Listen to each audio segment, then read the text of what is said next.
Bien, chicos, buenas noches. ¿Se visualiza bien la imagen y se escucha bien el audio para poder empezar? Sí, sí se ve bien y sí se escucha bien. Vamos a continuar con la capacitación. El día de hoy toca un tema bastante importante en cuanto a las emergencias. Una de las cosas que les dije desde el principio es el hecho de que los pacientes en emergencia se nos complican por dos cosas, ¿sí?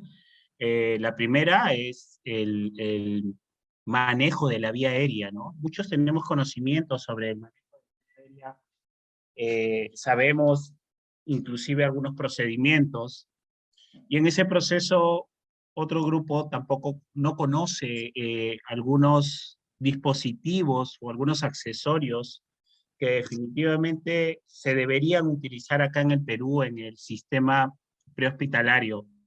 ¿Y por qué digo prehospitalario? Porque muchas veces por muchas condiciones no contamos con un médico especialista que pueda manejar una vía aérea avanzada o tener el control del manejo de la vía aérea avanzada, ¿no? Sabemos que el gol estándar en cuanto al control de la vía aérea es definitivamente la intubación endotraqueal. De hecho, es un procedimiento bastante complejo. Muchas teorías dicen de que si una persona eh, maneja o intuba a 5 a 6 pacientes al año, probablemente se encuentra entrenado, ¿no? Esto, valgan verdades, es totalmente falso, porque definitivamente todos los pacientes no son igual, por una serie de condiciones y características anatómicas, esto sumado a la sintomatología que se asocia con un problema o con un paciente inconsciente en cuanto a las secreciones y la lengua, y una serie de factores que definitivamente hacen que este proceso sea mucho más difícil. Y de hecho, como yo les digo, no es determinante poder decir que si una persona tiene alguna práctica o ha intubado 5 o 6 veces al año, va a tener el control de la vía aérea, ¿no? Entonces, ahí está la parte difícil. Ahora, definitivamente médicos especialistas como los intensivistas, anestesiólogos, emergenciólogos, definitivamente en el caso de ellos no hay que dudarlo, que sí tienen la destreza, porque de hecho, de acuerdo a su especialidad, ellos hacen de este tipo de trabajo constante, ¿no? Entonces, a veces llevamos cursos, llevamos instrucción y pensamos que en realidad vamos a mejorar y vamos a adquirir la destreza. Definitivamente en ese proceso tenemos que entender que, si bien es cierto, la capacitación es importante, lo que también es cierto es decir de que en algún momento necesitamos obtener la práctica, ¿no?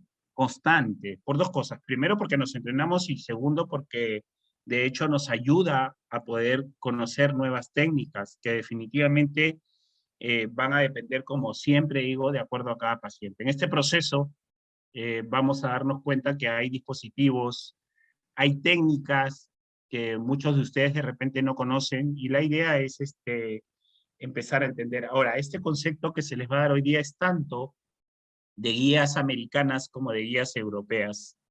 Y ahí hay algunos cambios en cuanto a la medición de algunos accesorios, ¿no? Bien. Ah, sabemos que obviamente parte de la evaluación de un paciente crítico empieza con cuando una persona pregunta si el paciente te escucha o no te escucha para ver si está consciente o no. Obviamente si te responde, podríamos decir que A está bien, que no es igual decir que está permeable. Entonces en A, ¿cuál es el objetivo? Una vía aérea permeable, asegurar una vía aérea por medios manuales, mecánicos, mediante la intubación orotraqueal, nasotraqueal, cricotiroidectomía, traqueostomía, y extensiones de respuesta primaria. Hasta ahí varias cosas, ¿no? Siempre se dice, hay que evaluar A. De hecho, hay que evaluar A. Pero si A no, o vamos a decirlo así, no está permeable, no podríamos pasar a B. La pregunta es, qué tan fácil será solucionar o manejará. De hecho, va a depender del problema que tenga el paciente. Ahora, tenemos mecanismos.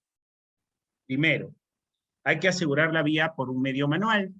Conocemos que estos medios manuales son, por ejemplo, la elevación frente mentón o la tracción mandibular. Hasta ahí sabemos que mediante este procedimiento vamos a tener una apertura de la vía aérea. La pregunta es, no es solamente hacer la maniobra, sino continuar con la maniobra, porque si yo dejo de hacer la maniobra, lo que va a terminar, o lo que va a terminar pasando con el paciente es que va a volver a complicarse. Entonces hay que entender que estos métodos manuales van a tener que continuar para mantener la vía aérea permeable hasta tener un accesorio que obviamente me ayude a tener un control de la vía aérea sin tener que estar realizando la maniobra manual, ¿no? ¿Cuál es uno de estos dispositivos o accesorios? Por ejemplo, una cánula orofaringia, mal llamado tubo de mayo, ¿no? Entonces, si yo realizo una maniobra manual, como la elevación frente mentón, esta maniobra va a ser obviamente positiva mientras la realice. ¿Cuándo tengo que dejar de realizar la maniobra? Cuando consiga un dispositivo accesorio, como la cánula orofaringia, que me permita tener la apertura de la vía aérea, ¿sí? De lo que obviamente causa obstrucción, de la mayor obstrucción de la vía aérea, que es obviamente la lengua, ¿no? Entonces la cánula orofaringia va a ocluir la lengua para que de esa manera esté permeable y por consecuencia pueda ventilar a mi paciente, ¿no? Entonces, en cuanto a la evaluación del paciente, entendemos que si yo evalúo A, determino que hay un problema en A, tengo que solucionarlo, porque es que obviamente eso está poniendo en riesgo la vía de mi paciente, ¿no? Entonces, vamos entendiendo que en ese proceso no es solamente evaluar, sino solucionar para poder, hasta cierto punto, solucionar los problemas que están poniendo en riesgo la vida del paciente. ¿Qué tengo que hacer? Abrir la vía aérea y control cervical. ¿Qué se entiende por lo primero? ¿Qué tengo que hacer al abrir la vía aérea? Tengo que hacer un barrido digital, ¿sí? Cosas importantes. Paciente inconsciente me permite, ¿sí?, que yo pueda hacer un barrido digital con mis guantes, definitivamente, y pueda eliminar la secreción, puede eliminar de repente sangre, ¿no? Algún fluido que esté hasta cierto punto deteriorando la ventilación de mi paciente. Ahora, ¿qué sucede? Hemos escuchado de que a veces existen prótesis dentales, dentaduras, de hecho, que pueden obstruir la vía aérea. Ahora, ¿qué hacemos con estos objetos que definitivamente van a, no van a permitir el paso de la ventilación? Hay que retirarlos. Claro está, todos sabemos eso. ¿Qué sucede cuando este tipo de dispositivos, ¿no?, como dentaduras o prótesis o dientes, tienen cierto movimiento a la hora de la evaluación, pero que no está totalmente como para poder retirarlo? ¿Qué hacemos con este tipo de dispositivos? Los retiramos, porque hasta cierto punto les digo, ejerce algún movimiento, pero todavía hay adherencia con, con la zona bucal, ¿no? Entonces, ¿qué pasaría si yo agarro y sigo tratando de forzarlo para poder retirarlo? ¿Qué puede pasar? Lo que puede pasar es que puedo causar una hemorragia y el paciente se puede aspirar. Entonces hay que tener mucho cuidado, porque mucha gente dice, bueno, sí, hay una prótesis, la siento que se mueve, pero ¿qué hago? ¿La fuerzo a retirarlo? No, porque si yo fuerzo, lo que puede pasar es que puedo producir una hemorragia y por consecuencia se va a aspirar. Ahora, no solo eso, personas que tienen este tipo de prótesis durante años, ¿sí? Años, les ha dado una anatomía, vamos a decirlo así, interna de la cavidad bucal. Si yo lo retiro, hasta cierto punto, le voy a quitar estabilidad a la cavidad bucal. Ahora, ¿por qué es importante esta estabilidad, esta forma anatómica, ¿no?, que se da con esta dentadura postiza? Porque si finalmente la fuerzo y la retiro, le quito estabilidad, y lo que va a pasar es que la mandíbula se va a retraer hacia atrás. Y por consecuente, a la hora de ventilar a mi paciente con mi dispositivo BBM, para los que no lo recuerdan, el dispositivo BBM es el dispositivo bolsa, válvula, máscara, mal llamado bambú, ¿no? Igual lo vamos a ver más adelante el día de hoy, pero hasta ahí. Entonces, lo que va a terminar pasando es que a la hora que yo ventile a mi paciente con mi dispositivo BBM, no voy a poder lograr un buen sellado de la cavidad bucal. Y si no logro, ¿no?, un buen sellado de la cavidad bucal, lo que va a terminar pasando es que no voy a ventilar a mi paciente correctamente. Y lo que termina pasando es que finalmente, como les dije desde el principio, no es solamente saber el procedimiento, sino realizarlo correctamente. Porque si no, no voy a lograr la efectividad que se requiere con este dispositivo. ¿Cuál es? Obviamente ventilar a mi paciente, ¿no?, o conseguir una ventilación del 100%. Y obviamente, ¿cómo lo puedo evidenciar? De hecho, con una saturación que siempre esté por encima de 95%. Hay una teoría que dice que debería ser 94%. Yo creo que definitivamente es siempre por encima, ¿no?, del 95%. Ahora, hay un concepto importante. Hiperventilación, ¿sí?, de la oxigenación. Entonces, por sobre todo, siempre tengo que mantener a mi paciente ventilado, oxigenado, ¿no? Y obviamente para eso tenemos que ir a la par con la monitorización, porque es que si yo no monitorizo a mi paciente, finalmente no voy a saber si estos procedimientos son positivos y negativos, ¿no? Entonces, hasta ahí, ¿qué es importante, no? Si en algún momento estoy con algún dispositivo con mi paciente y probablemente ya inclusive el paciente esté en ventilación mecánica y me empieza a sonar el ventilador y me asusto y digo, ¿qué está sucediendo, no? Entonces a veces nos ponemos nerviosos y lo que tenemos que hacer es empezar desde lo básico. ¿Qué es lo básico? Primero, verificar la apertura de la vía aérea, ¿no?, la parte directa con el paciente. Y probablemente podría ser ubicación, sí. Podría ser secreción. ¿Qué tengo que hacer? Aspirar, sí. Podría ser inclusive el mismo equipo, ¿no? En este caso, verifico el equipo, podría apagar inclusive el ventilador para verificar, y mientras que eso sucede, obviamente, entendemos que tengo que seguir ventilando a mi paciente con mi dispositivo BBM, ¿no? Bien, ahora, vamos al tema del control cervical. Algo importante es que mucha gente entiende que el collarín solamente sirve para paciente politraumatizado o paciente que tenga sospecha de trauma. Falso. La función del collarín son dos. La primera, obviamente, el control cervical, totalmente de acuerdo, ¿sí? Y la segunda es la apertura de la vía aérea, sin necesidad de que el paciente tenga algún problema o una lesión a nivel cervical. ¿Qué quiere decir esto? Que tranquilamente, si mi paciente está inconsciente, ¿sí? Inconsciente quiere decir de que está inconsciente, pero puede respirar y tiene pulso, ¿sí? Entonces, tranquilamente, podría yo tenerlo a mi paciente con un collarín porque de alguna u otra forma me ayuda a la apertura de la vía aérea. Que quede claro eso, ¿no? Entonces, en un paciente con ventilación mecánica, inducido al coma, lo que va a terminar pasando es que el collarín me va a ayudar mucho a favorecer de que haya permeabilidad para que por consecuente el oxígeno pueda ayudar a ventilar al paciente. Entonces, estamos de acuerdo. Un dato importante, ¿sí? Les decía, y esto viene del NAEM, del PHTLS, el collarín, para que ustedes sepan, no te da una efectividad, ¿sí?, del 100%, ¿no? O sea, es que el collarín no te asegura el control cervical ni el manejo de la vía aérea. Solamente te da una restricción del 50%. Miren qué tan importante, porque mucha gente piensa que con el collarín en un paciente de trauma, tú ya tienes una restricción del 100%. Falso.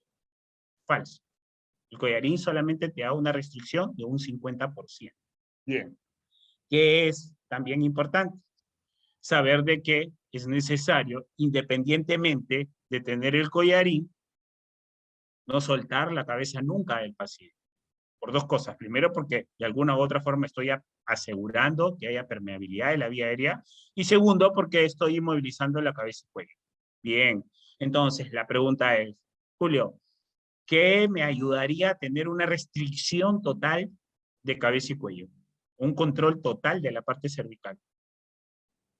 El conocido como inmovilizador de cuello y cabeza, ¿sí? Que en realidad su nombre técnico es el tetracameral, para los que no lo conocen. Ese es el nombre técnico, tetracameral, ¿no? Entonces, es ahí, ese es el momento en cuando yo recién puedo soltar cabeza y cuello. Cuando ya el paciente esté con el inmovilizador de cuello y cabeza, ese es el momento que yo puedo dejar de tener una movilidad. Ahora, el tetracameral o inmovilizador de cuello y cabeza, o vamos a llamarlo grotescamente ladrillos, ¿sí? Porque algunos los conocemos así también, ¿te da una restricción del 100%? Sí, no, sí, al 100% valgan verdades, porque exactamente es del 95%, ¿no? Entonces, para que sea del 95%, definitivamente tiene que estar acompañado de una buena técnica, ¿no? Y de hecho, ustedes me dirán, y bueno, pero ¿qué técnica tendría que tener yo para poner, en este caso, el tetracameral o los bloques, vamos a decirlo así, ¿sí? Se ponen a la inversa y los vamos a ver en una imagen más adelante. ¿Por qué? Porque de esa forma te asegura que si los pongo a la inversa hay una restricción mayor porque se pegan hacia abajo. Eso lo vamos a ver con una imagen más adelante, así que no se preocupen, pero tienen que saber. Ahora, una pregunta clave en el APH, en la atención prehospitalaria hoy en día, que es una pregunta puntual para los que en algún momento están pensando postular al IPR. Para los que no saben qué es el IPR, es el registro internacional como paramédico en la atención prehospitalaria. Les cuento que se dio uno hace como 2 meses en la Universidad Cayetano Heredia, en la cual pude participar. Y entonces, ahí hay una pregunta puntual. ¿Qué pasaría? Les pongo un caso. Ustedes están con un paciente, hacen el abordaje de un paciente en el prehospitalario y de repente se dan cuenta que el paciente está crítico. Ejemplo de paciente crítico con el tema de la vía aérea, el estridor. El estridor es que quiere decir que la vía aérea se está cerrando. Hay estridor. Y sumado a eso en un paciente de trauma. ¿Qué es lo que se tiene que hacer con el paciente? En realidad, el gold estándar, intubación endotraqueal. De hecho, la pregunta es, ¿qué pasa si yo no estoy preparado para intubar? ¿Qué tengo que hacer? Tengo que ventilar a mi paciente, ¿sí? Con mi dispositivo BBM. La pregunta es, ¿tendría que ponerle el collarín en la zona del abordaje del paciente? Como todo el mundo cree, no.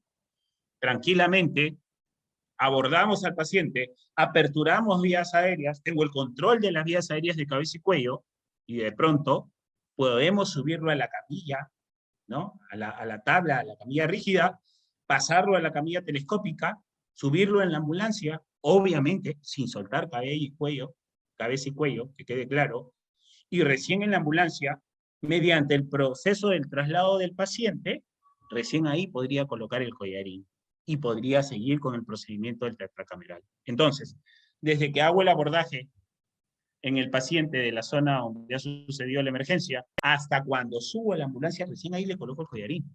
Y ustedes me dirán, ¿pero por qué? Porque es que estoy ahorrando ese tiempo para traslado del paciente. Porque les he puesto un caso de que el paciente es crítico y está con estridor. Sus vías aéreas están cerradas, ¿no? Entonces, no siempre tenemos que apuntar a la intubación endotraqueal porque no siempre es un procedimiento sencillo. Entonces tengo que ventilar. Coloco cánula orofaringia, empiezo a ventilar a mi paciente y gano ese tiempo, valioso, claro está, para poder llegar al centro hospitalario. Y en el centro hospitalario definitivamente ya podría yo en el camino tener comunicación con el centro hospitalario receptor, ¿no? Para que es que obviamente un especialista ya cuente en este caso, con el dispositivo de intubación endotraqueal y pueda intubarlo al paciente sin problemas y ahorro ese tiempo, ¿no?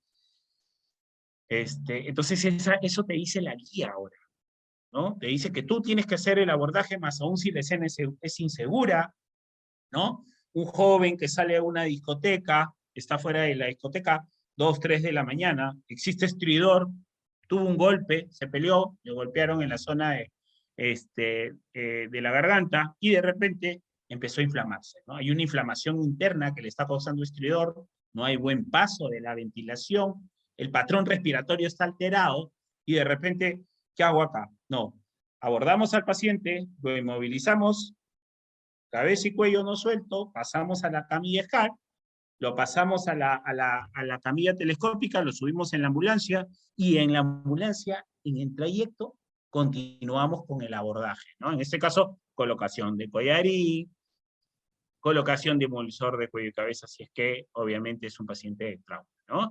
Y en el proceso nos vamos comunicando y así tenemos mayor probabilidades de que, en este caso, en el lugar receptor, el médico lo puede entubar. ¿Qué es importante entender? Porque todo el mundo dice en el manejo de vía aérea, entuba al paciente, maneja al paciente. No, tenemos que ir desde los accesorios sencillos, ¿sí? Hasta lo más complejo y de acuerdo a nuestra capacidad. Y los vamos a ver el día de hoy cuáles son. Signos y síntomas de obstrucción de la vía aérea superior, ¿no? La obstrucción puede ser, obviamente, por sangre, ¿no? Emesis, piezas dentales, prótesis, o por relajación de los músculos de la base de la lengua. La obstrucción, a su vez, puede ser completa o parcial. Ahora, obviamente, en este proceso hay que determinar de acuerdo al sonido, hay que tratar de solucionar eso, ¿no? Entonces, nos vamos a dar cuenta que es tan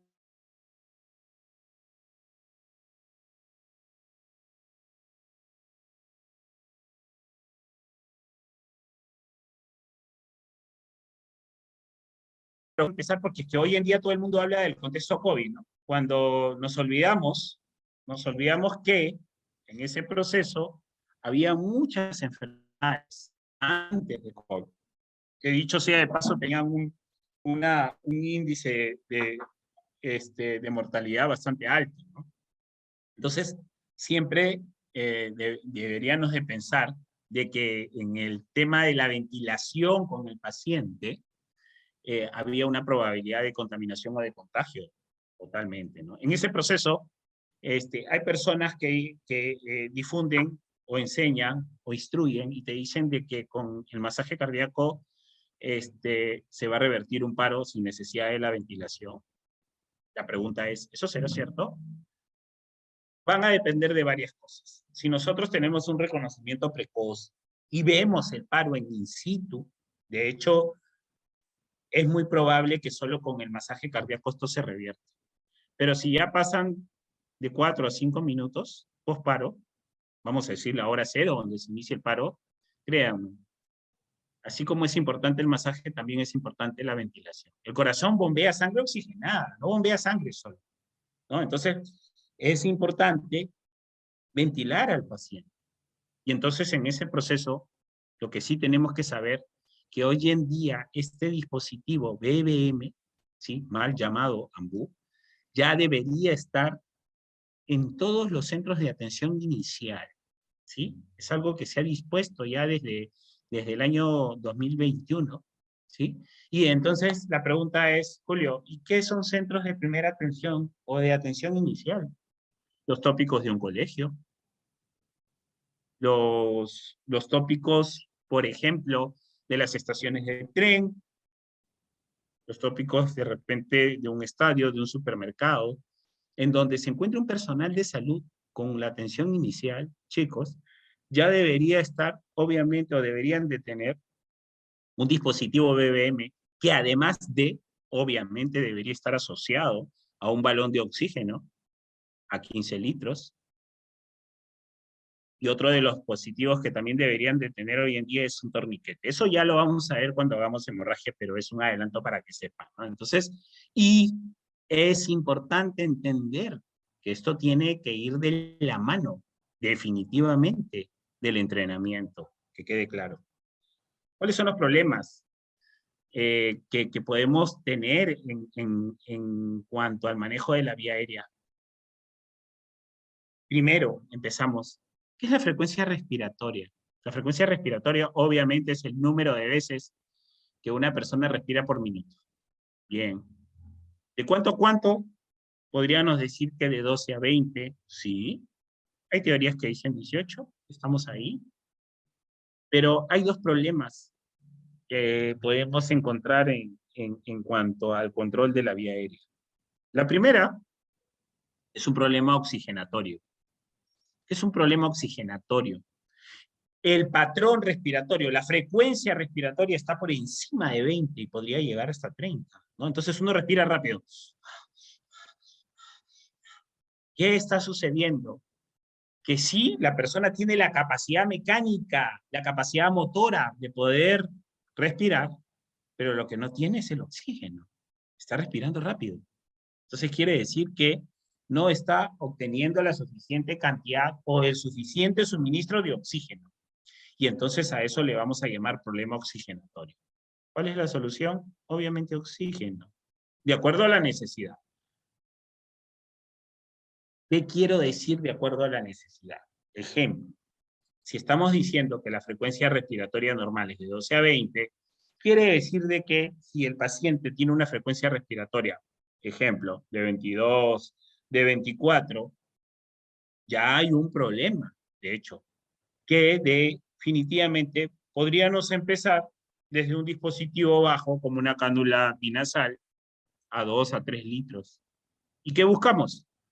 Obtener, obviamente, ¿no?, una saturación por encima de 95 y por consecuente que la frecuencia respiratoria comience a descender.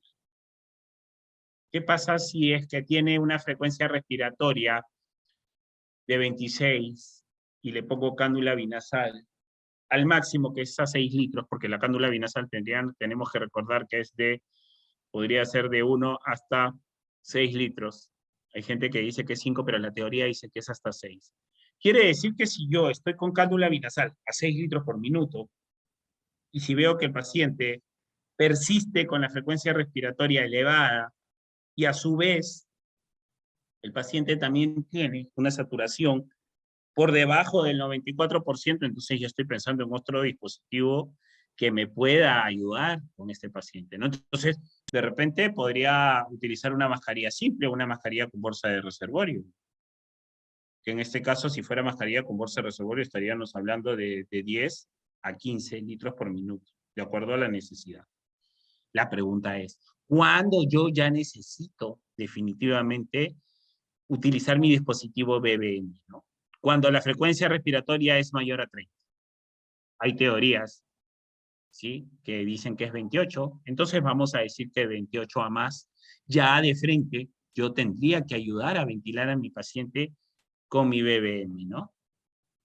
Obviamente a 15 litros. Ese es el primer problema. Problema oxigenatorio. Ahora vamos al problema ventilatorio, ¿no? Una frecuencia respiratoria menor a 12. ¿Qué puede causar? Una obstrucción, una limitación en la parte mecánica de la capacidad torácica. Ejemplo, neumotórax a tensión, ¿sí?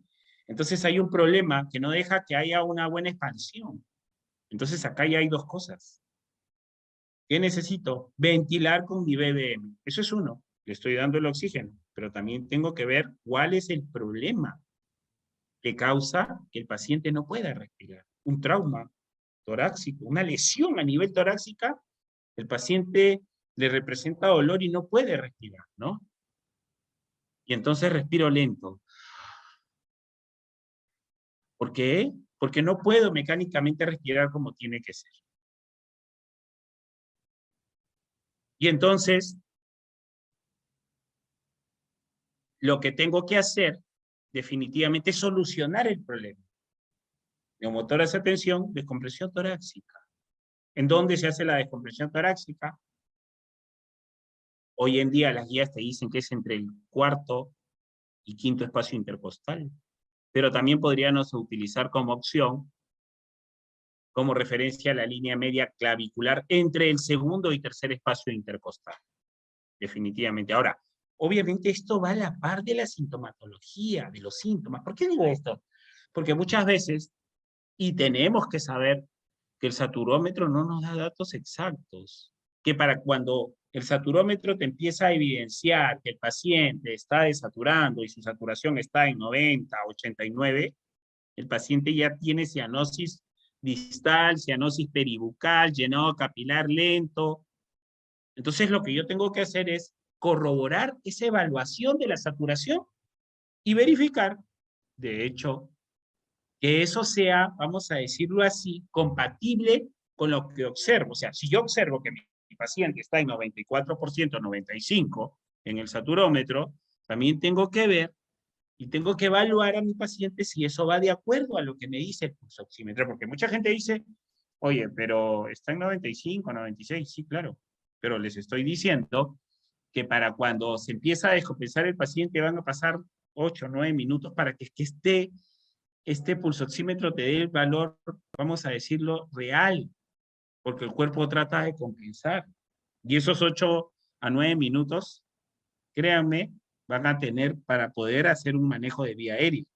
Bien, entonces la pregunta es, Julio, ¿cómo yo determino en primera intención o con qué dispositivo? Chicos, la capnografía. Hoy en día la capnografía, y está en las guías del PHTLS, te da un dato más asertivo con el paciente. ¿Qué es la capnografía? Te mide el nivel de exhalación de CO2, que debe fluctuar entre 35 a 45. Obviamente, si este nivel de capnografía aumenta por encima del 45, quiere decir que hay una retención y el nivel de exhalación de CO2 está aumentado. Y por consecuente nos damos cuenta. ¿Y en cuánto tiempo? En 30 segundos. Y obviamente vamos a tener ese tiempo de 8 o 9 minutos para saber de que hay que conseguir un manejo de la vía aérea. Ejemplo, estridor. Se está cerrando la glotis. Y si tenemos estridor con el paciente, nos damos cuenta que tenemos 8 minutos para conseguir un manejo de la vía aérea avanzada, ¿no? Ahora, claro, me vas a decir que me estás hablando mucho de intubación y me dices a su vez que no todos podemos intubar. A eso apunto. Hay dispositivos supraglóticos que no necesitan entrenamiento y que no necesitan accesorios para poder manejarlos. ¿Como cuál es? Laringoscopio, guía, y lo vamos a ver más adelante. Un poco de introducción, el componente principal de la atención de pacientes es cerciorarse de que estos puedan respirar adecuadamente. De hecho, porque todo el mundo dice evalúasa, pero no solamente es la evaluación, sino saber que tengo que solucionar porque es que eso me está poniendo en riesgo la vida del paciente. Cuando se altera la capacidad de respirar, se compromete el suministro de oxígeno a los tejidos y las células del cuerpo. Entonces, que quede claro que, por ejemplo, en la reanimación cardiopulmonar es tan importante el masaje cardíaco como las ventilaciones. Y para que sepan, según el AHA, el American Heart Association, que se encarga de impartir la instrucción en cuanto a la reanimación, que cambia sus guías cada 5 años y que el último cambio fue en el 2020, pero que hizo una actualización de sus guías con el contexto COVID a fines del año 2021, ¿sí? Ellos dijeron de que, y sugerían dentro de sus guías 2 dispositivos accesorios para poder ventilar en el caso de un paro cardíaco. ¿Cuáles son? El Pocket, que es una mascarilla simple con un filtro, bien, y un dispositivo de barrera, que es tipo, como una bolsa tipo Phil, que en la parte media tiene como un filtro. ¿Qué es importante? El AHA solo lo sugiere. ¿Y por qué lo sugiere y no lo incluye dentro de sus guías? Porque definitivamente no puede asegurar que no te vas a contaminar con esos dispositivos de barrera. Y como no te puede asegurar, solo te lo sugiere. Pero lo que sí incluye dentro de sus guías es el dispositivo BBM hoy en día. Y es que por eso yo les decía que este tipo de dispositivos tiene que estar en los tópicos de primera atención. Y obviamente, por consecuente, en ambulancias, en centros de atención de mayor resolución, de hecho. Y que quede claro, el BBM siempre tiene que estar asociado a un balón de oxígeno. Y digo esto porque mucha gente en el prehospitalario lo conoce, pero en el intrahospitalario sabe de que siempre tiene que ir con un balón de oxígeno y lo tienen claro, pero en el prehospitalario piensan que no. Y eso sucede a veces con muchos bomberos, piensan que uno debe ventilar con el BBM así nomás y eso es totalmente falso. Bien. Obstrucción de la vía aérea. Obstrucción de la vía aérea, hay que abrir la vía aérea. Existen 2 maniobras de elevación frente al mentón. Agarro la cabeza y levanto el mentón. Y la otra es la tracción mandibular. Obviamente a la hora que yo hago la apertura manual desde la frente y la elevación del mentón, verifico si hay permeabilidad, si el paciente respira. Porque muchas veces es cuestión de posición, ¿sí?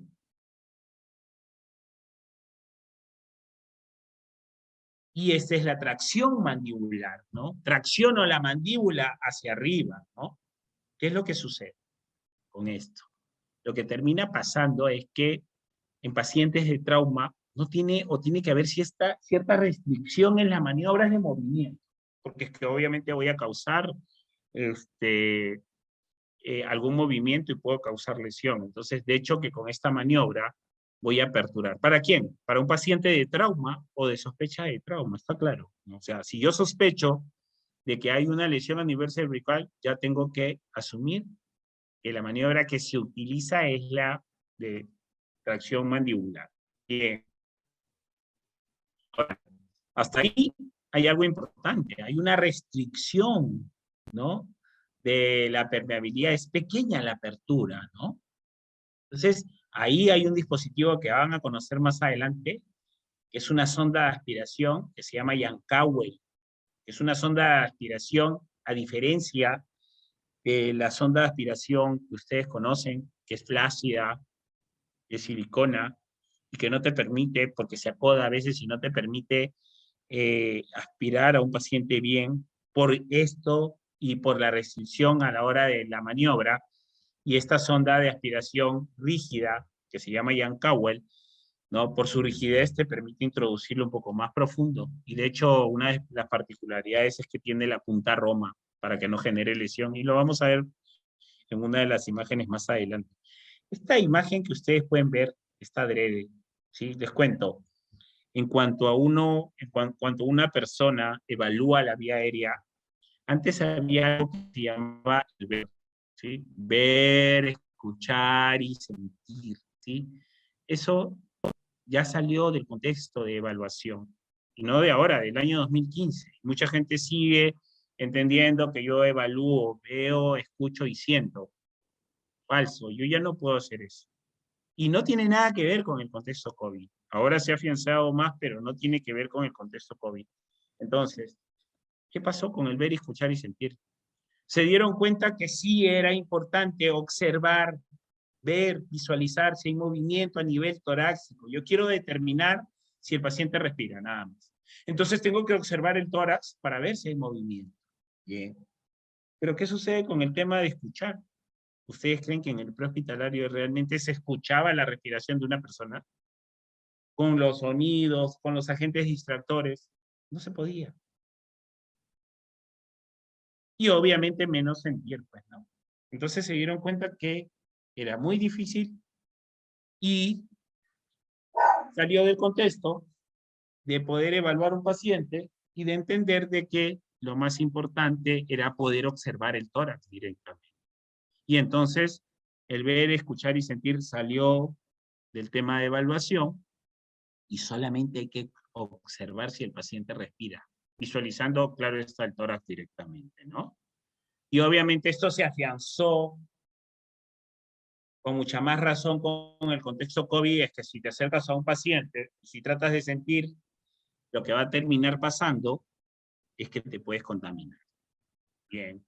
Ahora, hasta ahí, ¿qué podríamos decir sobre la mascarilla que podríamos ver a los pacientes? Mucha gente te dice no le sacas la mascarilla. ¿Cuál es el tema con la mascarilla que uno usa para protegerse si encontramos un paciente inconsciente? De hecho, el AJA te dice que hay que reubicar la mascarilla. Bien, pero recuerden, antes de reubicar, para no contaminarse hay que evaluar, porque el paciente podría tener un sangrado, que no solamente podría ser por la boca, sino también por nariz. No nos permite evaluar bien. Entonces, el concepto de reubicación, porque así lo dicen las guías ahora, pasa primero por un concepto de evaluación. Entonces, evalúo primero si hay sangrado, si hay obstrucción, y después reubico la mascarilla para no contaminar. Chicos, hasta ahí si hay alguna pregunta en el camino, pueden hacerla sin problemas. Esto es un tema que tiene que quedar claro. Dispositivos de la vía aérea, dispositivos orofaringio, la cánula de Wedel o la cánula de Berman, ¿sí? Mal llamado cánula, tubo de Mayo, y los dispositivos nasofaringios, como la cánula nasofaringia, que lo vamos a ver, dispositivos alternativos, y ahí va a lo que yo apunto, ¿no? Los dispositivos supraglóticos, la máscara laringia, el combitube, el CAF y la intubación endotraqueal. Eso lo vamos a ir viendo de a poco. Nos vamos a dar cuenta que hay dispositivos alternativos que no necesitan una guía, que no necesitan un laringoscopio, y que, es más, en estos mismos dispositivos vamos a encontrar las medidas para cada paciente, ¿no? Ahora, ¿por qué? Porque nosotros tenemos un paciente inconsciente y que de hecho no sabemos cuánto pesa ni cuántos años tiene. Entonces, estos dispositivos tienen medidas, por ejemplo, ¿no? Entre 40 a 50 kilos, entre 50 a 70 kilos, ¿no? Entre 70 a 90 kilos. Y estas medidas nos hacen entender que yo hago una evaluación rápida y que de acuerdo a eso pueda determinar un aproximado de más o menos cuánto pesa el paciente. Sí es cierto, es inexacto porque nadie podría saber el peso de un paciente, pero es un cálculo visual bastante rápido. Entonces yo evalúo al paciente, determino si el paciente pesa de repente 70, 80 kilos, y a partir de ahí, porque es que este tipo de dispositivos viene con las medidas donde me dicen más o menos de cuánto a cuánto y puedo utilizar. Vamos a la cánula orofaringia, mal llamado tubo de Mayo, ¿no? Obviamente con un paciente con alteración de la conciencia, claro está, porque si fuera un paciente inconsciente yo no podría introducirle este dispositivo. Evita la obstrucción de la vía aérea. ¿Cuál es la mayor, o qué es lo que causa la mayor obstrucción de la vía aérea? La lengua, claro está. Y ocluye la lengua hasta la zona de la orofaringe. Facilita la obstrucción de la orofaringe, sí, pero recuerden, así como te da la permeabilidad para poder succionar la secreción, también siempre hay que tener en claro el concepto de la monitorización, ¿sí? Los conceptos quieren decir de que, si bien es cierto, el procedimiento tiene que ser efectivo, y mediante el procedimiento el paciente siempre tiene que estar oxigenado. Y si voy a realizar algún procedimiento, entonces tengo que preoxigenar para poder elevar por encima del 95% y poder realizar el procedimiento de manejo de la vía aérea. ¿Previene que el paciente muerde el tubo endotraqueal? Sí. Hasta ahí. Esto es importante. Y lo vamos a ver cuando manejemos las convulsiones. Cuando un paciente convulsiona, en un proveedor básico, en un proveedor LEGO, sabemos y tenemos bien en claro de que no se debe introducir nada por la boca, ¿no? Ya sea mi mano, ya sea una manta, eso lo tenemos claro, pero un proveedor avanzado sí tiene que tener el manejo de la vía aérea.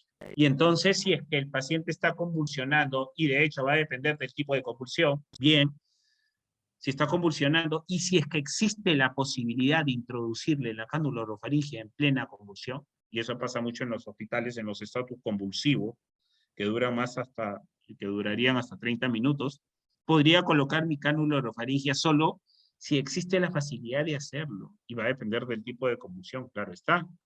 Y a partir de ahí, me va a permitir que el paciente no se muerda la lengua y poder ventilar a mi paciente con mi BBM. Entonces ya sabemos que en el manejo de un paciente en convulsión, con un proveedor avanzado, con el manejo y el conocimiento de la vía aérea, las guías dicen que ahora sí puedes colocar cánula orofaringia, pero que quede claro, si existe la facilidad del ingreso. Si no, no lo fuerces porque puedes causar una hemorragia.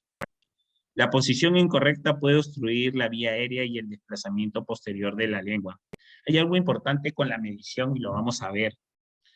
Todo el mundo, o acá en el Perú, hacemos una medición con la técnica americana, desde la comisura labial hasta el pabellón auricular. Esta zona de entrada se mide desde el pabellón, desde la comisura labial hasta el pabellón auricular.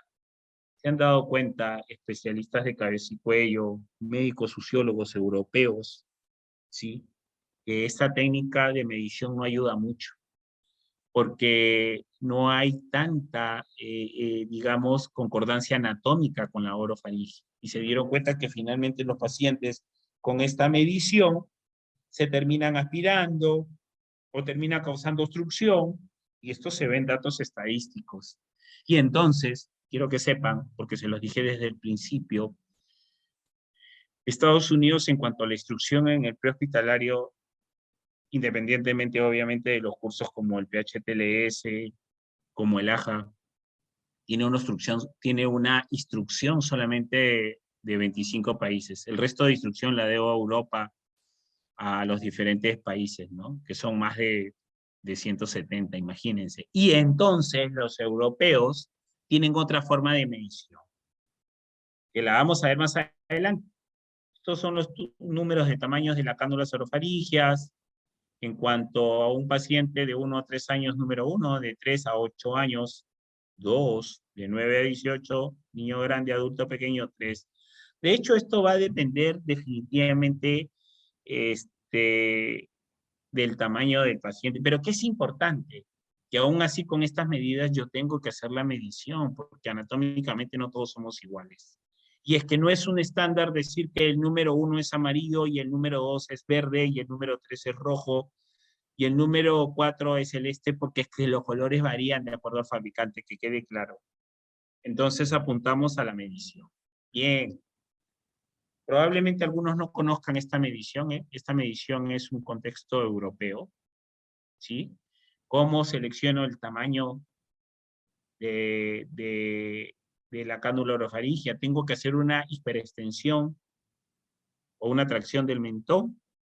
La medición común que normalmente conocemos, chicos, es desde la comisura labial, desde la boca, hasta el pabellón auricular. Sin embargo, el europeo, con estudios de especialistas de cabeza y cuello, llegaron a la conclusión que era desde la boca hasta la terminación mandibular.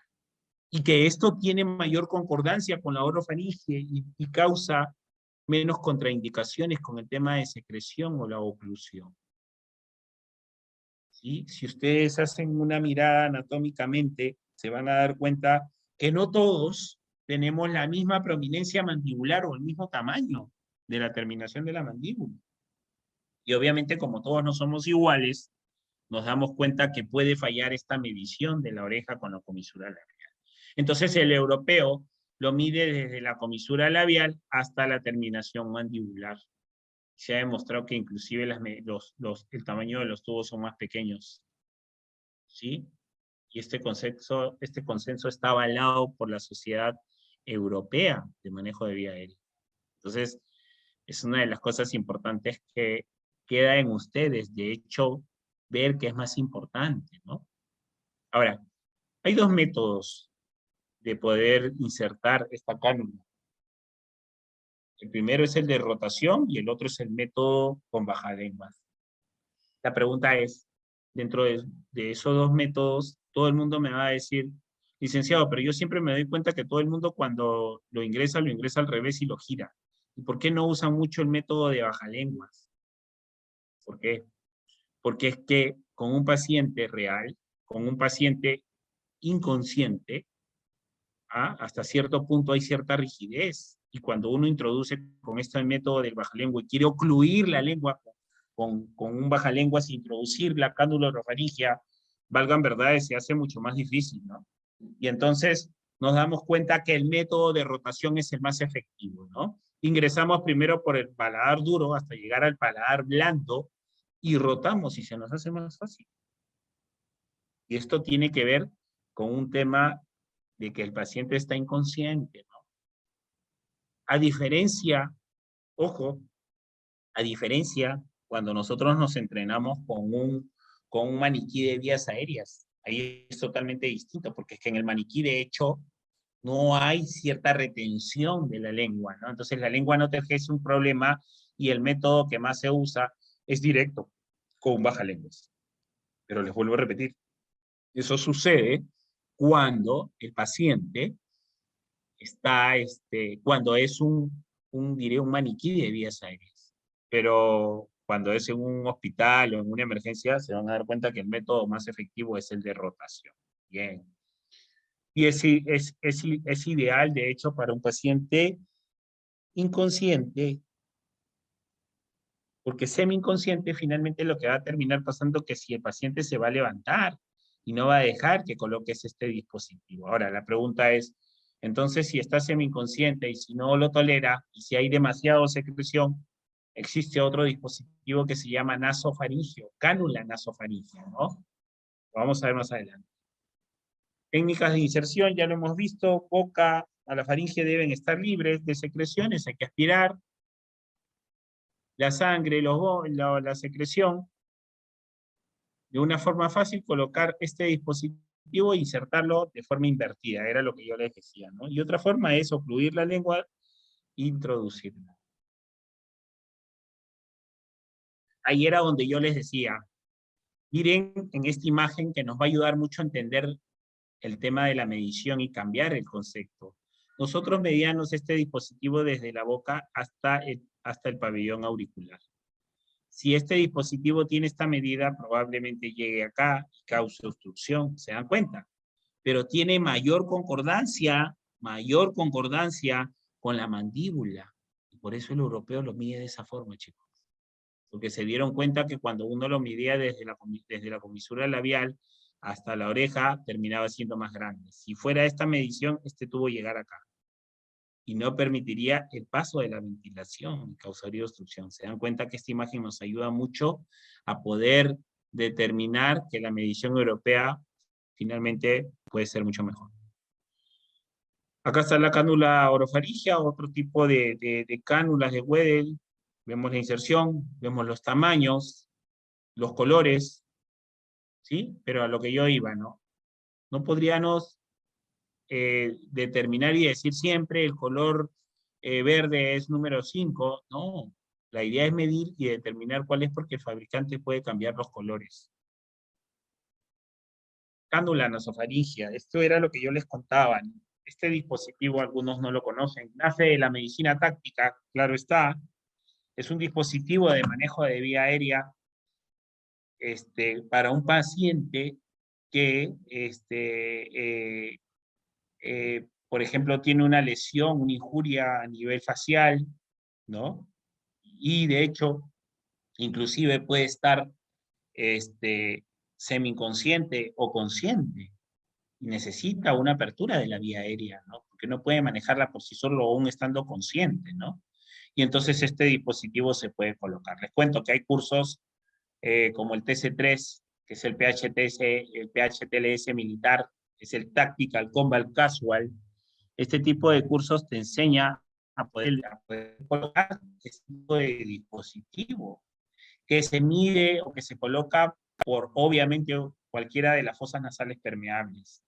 Y definitivamente la medición va a ser desde la comisura labial, con esta parte del dispositivo, hasta la terminación de la oreja, de hecho. Pero con la técnica americana y con la técnica europea, desde la comisura, desde la fosa nasal hasta la terminación mandibular. En la técnica americana, desde la fosa nasal hasta el pabellón auricular. ¿Bien? Ahora, varias cosas con este tipo de dispositivo, ¿no? Mucha gente piensa que si hay un paciente, ¿no? Hay teorías que dicen, puede causar daño sangrado de mucosa nasal y está contraindicado en caso de fracturas craneales. Sí, eso dicen las guías, de hecho, pero cuando uno tiene el manejo de vía aérea avanzado, cuando uno se entrena, ¿sí? Las guías hoy en día, el control de paciente de manejo de vía aérea avanzado te dicen que sí puedes colocarlas, ¿no? Ejemplo, un paciente con fractura de base de cráneo. ¿Se puede colocar la cánula nasofaringea? Sí, pero hay que tener una buena técnica, hay que estar entrenado. Entonces, solo para proveedores entrenados en manejo de vía aérea avanzada, se puede colocar la cánula nasofaringea, ¿sí? Con una muy buena técnica para que no cause lesión a nivel de la base de cráneo, ¿sí? Y es un dispositivo, como yo les decía, que puede darte un control o una permeabilidad de la vía aérea cuando hay una lesión a nivel maxilofacial, ¿no? Es el gol estándar definitivamente en la intubación. De hecho, es el dispositivo que se debería usar, pero así como es el gol estándar y es el que te da un buen manejo de la vía aérea, hay que saber que tiene sus pros y sus contras, ¿no? El pro es que no hay nada mejor que esto, eso que quede claro, ¿sí? Es el gol estándar en el manejo de vía aérea. Pero así como es el gol estándar, también tiene problemas con el entrenamiento, problemas con la colocación. De hecho, un paciente inconsciente ya es un problema para el manejo de la vía aérea. Ahora, esto sumado a si es un paciente de trauma. Pues si es un paciente de trauma y la apertura es limitada con una maniobra como la tracción mandibular, definitivamente va a ser mucho más difícil poder conseguir la apertura de la vía aérea y poder entubar a un paciente. Dicho sea de paso, que se necesitan accesorios para poder tener el manejo con este dispositivo, ¿no? Como un laringoscopio, como una guía, jeringa, ¿no? Y esto sumado a que si el paciente no está consciente totalmente hay que sedarlo con una secuencia rápida, inducirlo al coma, relajarlo y entubarlo. Eso lo vamos a ver más adelante. Bien, los tubos tienen diferentes diámetros, ¿no? De 2.5 milímetros a 10, diámetro promedio es de 7 a 8, una longitud de 18 a 24 centímetros. Y el concepto de los CAF. El concepto del CAF es importante entender que son para retención, definitivamente. No nos olvidemos de eso. Si yo no insuflo los CAF de un tubo endotraqueal, esto es el CAF, para los que no lo conocen, me va a ejercer retención. Hasta ahí. ¿Con qué se deben insuflar los CAF de retención? En el caso de un paciente entubado en tierra, se hace con aire. De hecho, todos lo sabemos. Pero para que sepan en cuanto a evacuación aeromédica, cuando un paciente está en un avión, por más que el avión esté presurizado, ¿no? Se tiene que llenar este CAF con agua. En este caso, podría ser con agua destilada sin ningún problema. ¿Por qué? Porque hay expansión de gases, ¿no? Entonces es importante saber, para los que reseccionan pacientes después de una evacuación aeromédica, hay que preguntar si el CAF de retención está con agua o con aire. ¿Y por qué preguntar? Porque no siempre el especialista, el médico especialista, escoge hacerlo con agua, ¿no? Va a depender del médico, de hecho. Entonces, es importante. Ahora, podría ser con 15, con 20 cc, sí. ¿De qué va a depender? De la cavidad interna anatómica del paciente, ¿no? Entonces, lo que sí hay que saber es que a la hora de realizar el procedimiento, yo tengo que saber cuánto ha sido el volumen administrado, si es que fuera aire, para poder a la hora del destete saber cuánto es lo que se ha administrado y no cause lesión a la hora del destete o de retiro del tubo endotraqueal, ¿no? Entonces, yo pongo, ¿no? 20 cc, yo ya sé que cuando hay que realizar el destete, este CAF de retención ha estado con 20 cc, ¿no? Que a veces digo, no, ya aparentemente ya retiré todo, y sin embargo me doy cuenta de que no ha sido así y puede causar lesión a la hora del destete del paciente. Es muy importante eso. Ahora, no se olviden, en evacuación aeromédica la cantidad y el volumen es con aire, es con agua, ¿sí? Bien.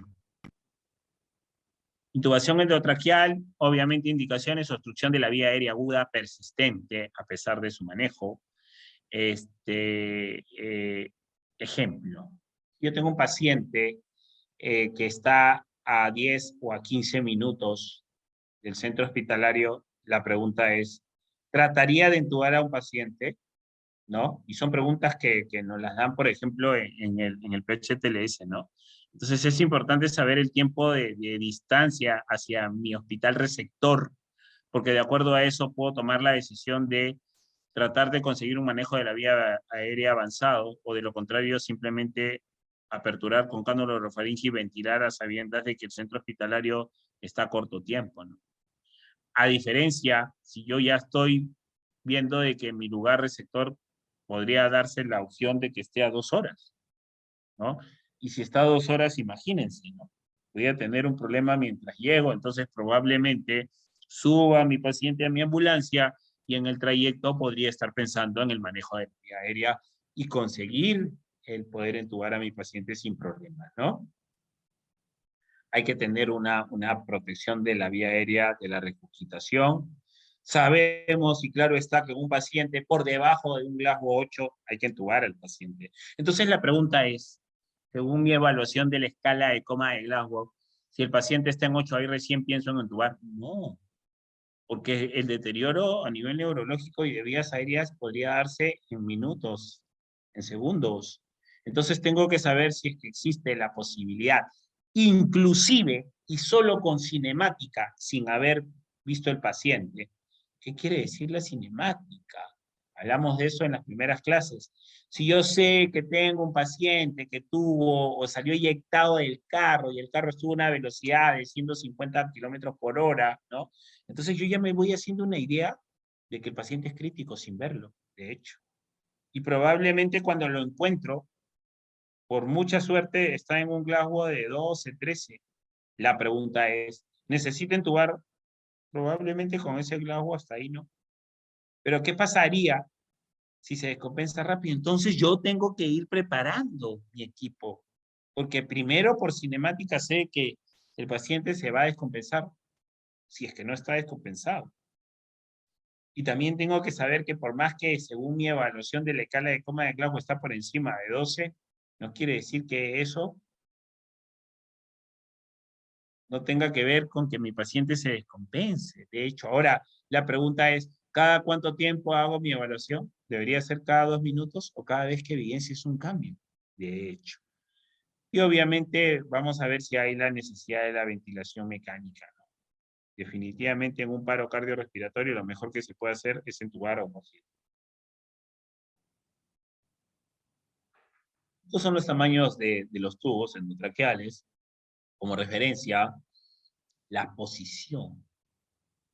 Independientemente de una posición elevada, de una posición neutra, ¿qué es lo que tengo que visualizar? Las cuerdas vocales. Eso es puntual. Y eso es algo, chicos, que yo siempre en los cursos que dicto de vía aérea presenciales les enseño, alumno por alumno, porque creo que eso es uno de los grandes problemas en los cursos, ¿no? A todo el mundo se le dice, sí, agarras el laringoscopio en general, les das imágenes, pero la idea es que cada uno aprenda a visualizar que hay 2 orificios y tengo que saber dónde debo insertar mi tubo endotraqueal. Y una de las claves en el entrenamiento es entender o ayudar a entender cuál es las cuerdas vocales, generalmente la superior. Generalmente no, es la visualización superior, la que está por debajo de la línea. Y partiendo desde ahí yo sé dónde se va a hacer la inserción del tubo. Ahora, en la inserción, en el procedimiento del tubo endotraqueal, que es importante, que no solamente lo visualizo para poder ver dónde, sino continúo visualizando mediante el procedimiento y el trayecto del ingreso.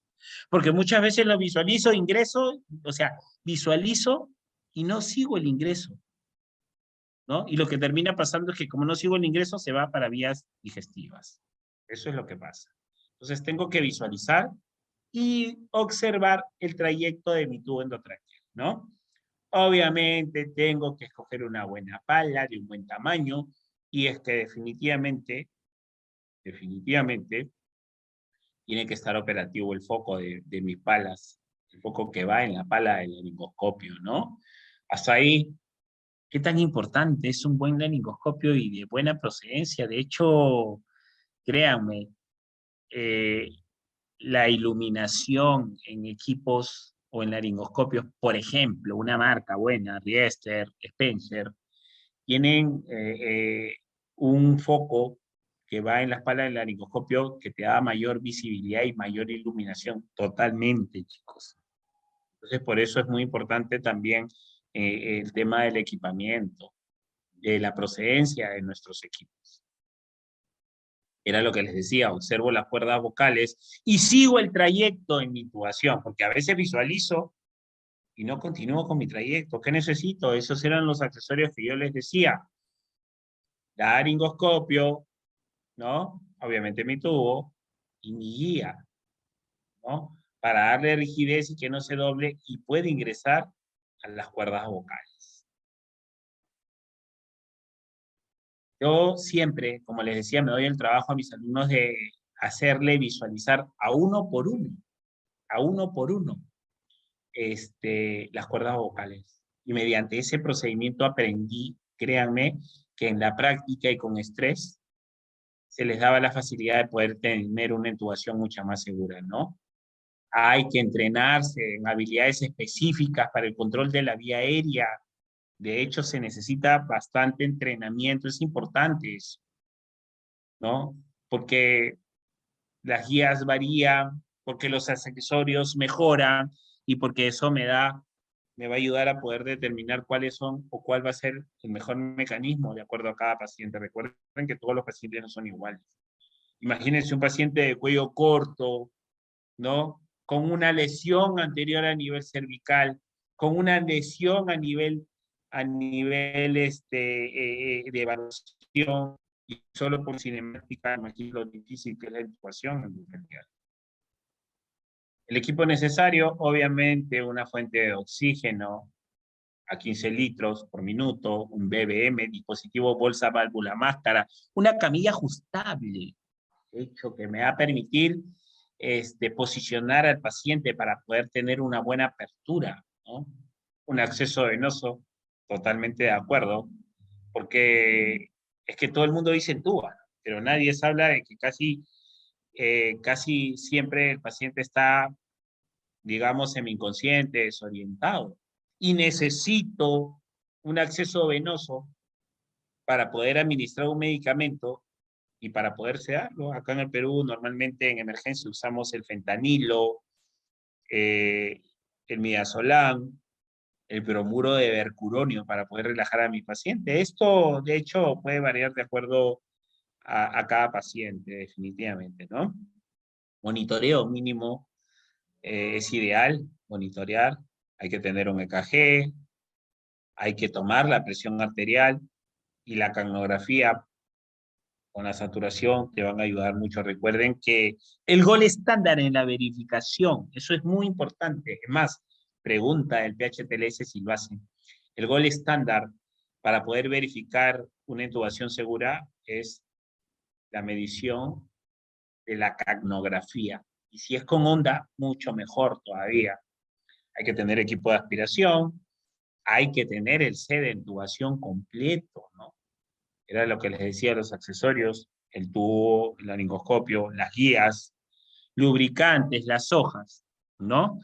De hecho, las drogas, el equipo, un desfibrilador, porque el paciente puede ingresar en paro, idealmente 2 asistentes, definitivamente. Ahora, algo importante, ¿no? Recuerden, la única vía que puede suplantar el acceso venoso es la intraósea, totalmente. No se olviden de eso.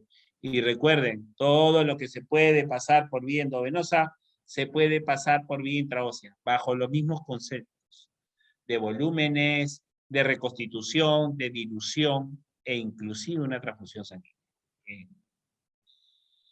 Succión de la vía aérea. De hecho, hay varias cosas importantes, conseguir los accesorios de aspiración, hay que encenderlo. Hay una limitación en el bloque hospitalario con aspiración de secreciones, ¿no?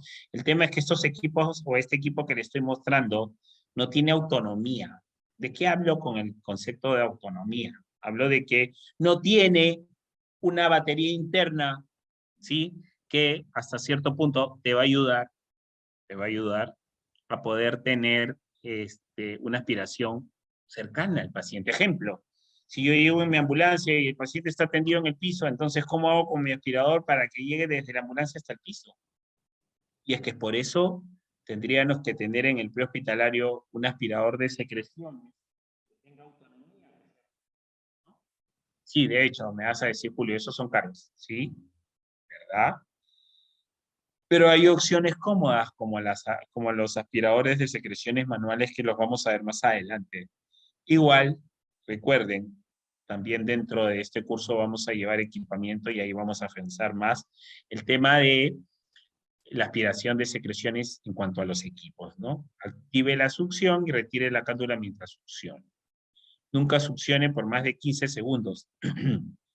La pregunta es, ¿será cierto? Por un lado sí, por un lado no, porque de repente en 15 segundos el paciente se te descompensa. Entonces siempre tengo que preoxigenar, reoxigenar y que monitorice a mi paciente para saber que esté por encima del 95%. Esto era lo que yo les decía, debe mantener la vía aérea permeable para ventilar apropiadamente. Esa es mi prioridad. En la parte del medio tenemos el empotrado, el que todos tenemos, el que no tiene autonomía y funciona con el equipo directo. El equipo no puede bajarse de la ambulancia y no puedes aspirar a un paciente.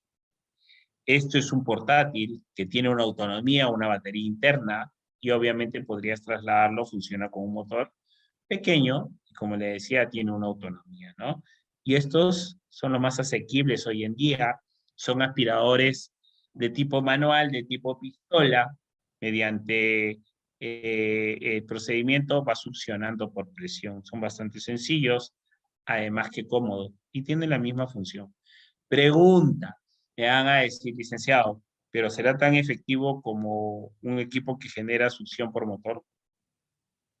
Probablemente no, al 100%, pero va a depender de la técnica y del procedimiento. Entonces, yo podría decirle que va a ser muy efectivo con un aspirador empotrado, pero con una muy buena técnica, pero que por sobre todo el paciente siempre tenga que estar oxigenado. El oxímetro, varias cosas, ya lo hemos visto también, le da un dato exacto en el prehospitalario, en una emergencia. No, la verdad. El oxímetro puede estar en 97%, y el paciente se puede estar descompensando. Entonces, yo tengo que observar el patrón respiratorio de mi paciente. Tengo que ver que este valor de 97% sea real o sea compatible con lo que estoy evidenciando con mi paciente. Porque es que si esto no es compatible, finalmente no me voy a ayudar realmente. Y en cuanto a la frecuencia cardíaca, otra de las cosas importantes, no nos acostumbremos siempre a creer en un valor de un equipo, chicos. ¿No? Que probablemente no sea el valor real. Entonces, ¿qué tengo que hacer? También tomar mi frecuencia cardíaca. Y eso lo hemos visto en funciones vitales, ¿no? Para estar seguro que el valor de la frecuencia cardíaca es normal. ¿Qué nos va a ayudar? Una oximetría de tipo de onda, ¿no? Como la que ven abajo, para ayudar si esa onda es compatible o no, y eso tiene que ir a la par con la evaluación de mi paciente. ¿Por qué les pongo de dos tipos, no? Porque generalmente este tipo de equipos chinos no te dan seguridad. Sí, te dan tomas, pero ¿qué pasa cuando se deterioran y cuando justo en la emergencia dejan de funcionar? Ahí está el problema. Sin embargo, hay de mejor procedencia, ¿no? Como por ejemplo uno marca Riester, mucho más compacto, mucho más seguro. Preguntas. Si hay un paciente o una paciente femenina con las uñas pintadas, el valor, este es un valor, ¿se puede alterar por las uñas pintadas? No. Quede claro eso. O sea, que si porque está con las uñas pintadas te dice que está en 90, yo diría, ah, no, pero es que está en 90 su saturación, porque está pintada sus uñas, ¿no? Porque recuerden que el láser está en la parte interna o de abajo. Eso es uno. Dos, es simple. O te lee la saturación o no te la lee. Y si no te la lees porque está con las uñas pintadas, probablemente, o porque tiene las uñas demasiado largas y el sensor no llega a captar. Entonces, ¿qué tengo que hacer? ¿Cortar las uñas o despintarlas? Pero eso pasa por un tema de no lectura.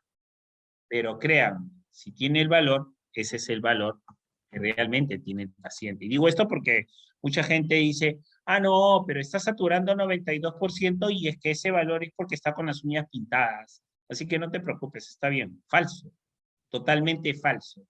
El valor real que te demuestra es el valor que se obtiene. Ahora, definitivamente hay un tema con la lectura, porque gente dice, si no está en las manos, pónselo en la oreja. Menos, a menos que tenga un pómulo de la oreja demasiado grande, pues, ¿no? Entonces ahí sí probablemente lo lea. Pero créanme, Si no lo lee en la mano, menos lo va a leer en la oreja. ¿Sí? ¿Es válido ponérselo en los pies, miembro inferior? Sí, claro, totalmente. Si lo puede leer, sí. Entonces, ¿qué tendríamos que hacer si me representa algún problema? Tratar de solucionar el problema. De repente el paciente está muy frío en la parte distal. Calentarlo, ver la forma. Pero no es que, como yo les decía, diga, no, pónselo en la oreja. No, pues si no lo lee en la mano, menos lo va a leer en la oreja. Que quede claro. Tipos de evaluación. Este es el cagnógrafo, ¿sí? Que también viene de tipos de ondas. Adicional a eso, te da, porque esto es un cagnógrafo de muy buena procedencia, el valor fluctúa entre 35 a 45, te da un dato mucho más rápido, a diferencia que la saturación. Este equipo también mide la saturación, de hecho, y te da información en 30 segundos real de lo que realmente está sucediendo con el paciente. ¿Qué te ve o qué te evalúa? El nivel de exhalación de CO2, totalmente, ¿no? Y te vas a dar cuenta, corroboras con la clínica que el paciente realmente se está decompensando. Laringoscopio. Es importante que este accesorio sepa cómo colocarse, porque a veces, y me pasa en los cursos, ¿no? Enseñamos cómo entubar todo, pero no enseñamos lo básico, cómo colocar las palas. Siempre hay una parte más externa o más lejana. Esa parte es donde se introduce la pala, esta parte pequeña, ¿no? Pero hay que tomarnos en la parte práctica y de entrenarlos, saber cómo se coloca. Además que es parte del personal de enfermería y personal técnico preparar este equipo para que el médico pueda entubar. De hecho, ¿no? Porque parte del trabajo de los enfermeros y de los técnicos y de los paramédicos es preparar al paciente para la intubación. Entonces, licenciado, ¿y usted qué quiere decirme con preparar? Bien, colocar una vía para poder tener listo las drogas si es que se requieren y sedar al paciente, inducirlo al coma. Eso es en cuanto a la parte de las drogas. Dos, preparar el equipo, laringoscopio, guías, tubo, tenerlo listo y preoxigenar al paciente, ¿no? Entonces la pregunta es, ¿y qué hace el médico mientras que eso sucede? Evaluando al paciente, definitivamente, ¿no? Ayudando con los procedimientos. La idea es que sepan que son un equipo, ¿no? Que son un equipo. Bien. Acá iba, ¿no? En un principio les decía las ondas de aspiración, estas es las que ustedes conocen, las que se acodan, y que no te permite introducirla totalmente en un paciente que tenga cierta restricción por la maniobra, por ejemplo, restricción mandibular, ¿no? Entonces se va a doblar y no te va a permitir una buena aspiración. Sin embargo, existe esta sonda de aspiración Yankauer, rígida, direcciona, introduce y te permite ingresar a un lugar donde probablemente no ingreses con este tipo de sondas. Cosas importantes que no se visualiza bien acá, este tipo de sondas tiene una punta de tipo Roma, entonces no te va a lesionar a un paciente y te va a permitir aspirar. Esto es una sonda Yankauer. Bien. Las hojas, los tipos de hojas curvas, rectas, las más usadas son las curvas porque te ayuda y tienen la anatomía de la forma anatómica de la lengua y te va a permitir ocluir para poder visualizar las vías aéreas. En este caso, las cuerdas vocales, ¿no? Intubación endotraqueal, preoxigenar, chequea el equipo, ¿sí? Hay que posicionarse, hay que lubricar, succionas, ingresas, visualizas la cuerda vocal, acá está, e introduces. Intubación orotraqueal, hay que hacer la maniobra de Seji, duración, durante todo el proceso, te ayuda presionando la parte externa de la garganta, hay que estabilizar la región cervical, posicionarla, y obviamente realizas maniobras de ventilación por más de 30 segundos, sin cerrar el tubo, ocultar y confirmar. ¿Cómo puedo confirmar la colocación de mi tubo endotraqueal, no? Primero, que les decía, el gol estándar, pregunta de PHTLS, en cuanto a la intubación, es la cagnografía de tipo de onda. 1. 2. ¿Cómo también puedo verificar? Ocultando a mi paciente los campos pulmonares. ¿Sí? 3. Si ventilo, observo que hay expansión torácica. 4. Veo que hasta cierto punto dentro del tubo hay vaporización, quiere decir que está en vías aéreas, ¿sí? Eso me va a ayudar mucho a poder confirmar la ubicación de mi tubo. Y acá vemos ya un paciente entubado, de hecho, ¿no? Este es el score de Majampi, que me va a dar cuáles son las dificultades. Imagínense, en un paciente de trauma, no observas bien las cuerdas vocales porque te encuentras en un estadio 4 y es mucho más difícil. Y obviamente se dice que tienes que hacer como una punta en J en cuanto a la guía que va dentro, como si fuera un palo de golf, a la guía que va dentro de tu tubo endotraqueal, que te va a permitir direccionar, ¿no? Acá dos cosas importantes. La mejor elección es esta pala, ¿sí?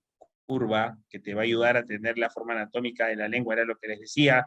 La linterna, que es muy importante, te va a permitir visualizar. Y obviamente la posición de la guía para el tubo endotraqueal. Si tienes dudas, saca el tubo endotraqueal. Ningún paciente se muere por estar mal intubado, sino por estar mal oxigenado. Esto es muy importante, chicos. ¿Sí? Entonces, siempre, y se los he repetido varias veces, oxigenen o preoxigenen al paciente. No hay que preocuparse. Ahora, existe mucha posibilidad o probabilidad de que el médico especialista, inclusive con entrenamiento, no consiga en la primera. Y no porque sea malo, créanme, ¿eh? Por una serie de dificultades que se pueden presentar en un paciente politrauma, de cuello corto, obeso, imagínense. Inducción rápida, secuencia rápida de sedación para inducir al paciente en coma, ¿no? Oxígeno al paciente por encima del 100%, ¿sí? Un mínimo de 5 a 6 segundos. Drogas, en este caso, ¿cuáles son las usadas? Fentanilo, midazolam, lo relajo, si hay alguna retención me puedo ayudar con el bromuro de mercuronio, cedo a mi paciente, procedo a relajar. Intubación oral, obviamente el paciente inconsciente durante la reanimación cardiopulmonar no se requieren drogas porque está inconsciente, ¿sí? Debe ser bastante rápido, no hay mayores complicaciones y corroborar la posición. Ya hemos visto cómo corroboramos ocultación, hasta cierto punto la vaporización o el vapor que se ve en el tubo, ¿sí? Verificación de la posición del tubo, visión directa de pasaje de cuerdas vocales, que es el gol estándar, capnografía, movimiento de los ápices del tórax, era lo que decía, movimiento a nivel torácico a la hora de la ventilación. Hay que ocultar igual el epigastrio, el vértice axilar, observar si hay distensión gástrica para ver, porque existe posibilidad de que estemos en vías digestivas, ¿no? En estómago. La condensación de agua en el tubo era lo que les decía, también se puede llamar vaporización.